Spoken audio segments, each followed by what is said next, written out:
மக்களே நம்ம இன்னைக்கு மீன் வாங்க ராமன்புதூர் மீன் சந்தைக்கு வந்திருக்கோம். ஃபர்ஸ்ட் வந்து சகா எண்ணெய் நிறைய ஃப்ரெஷ்ஷான மீன் எல்லாம் வெட்டிட்டு இருக்காங்க. அண்ணா இது கண்ணாடி பறதுண்ணா, இது என்ன பற? இது சுறா மீனா? சரி சரி. அதுக்கப்புறமா சந்தையில் என்னென்ன மீன்லாம் இருக்குன்னு பாருங்க. சாலை மீன், கோவாஞ்சி எல்லாம் எவ்வளோ நெய்? கோவாஞ்சி எல்லாம் எல்லாம் 100 எல்லாம் 100 ரூபா. ஐல 100 ஐல வந்து இவ்வளோமே 100 ரூபா தான் வச்சுருக்காங்க. ரொம்ப ஃப்ரெஷ்ஷான ஐலையாக இருக்கும். இதுவும் 100 ரூபாயா? அப்புறமா நம்ம யுனேஸ் தம்பி நண்டு இறால்லாம் வித்துட்டு இருக்கான் பாருங்க. எல்லாமே 1/4 கிலோ 100.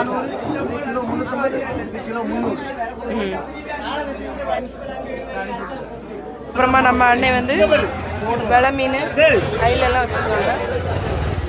பெரிய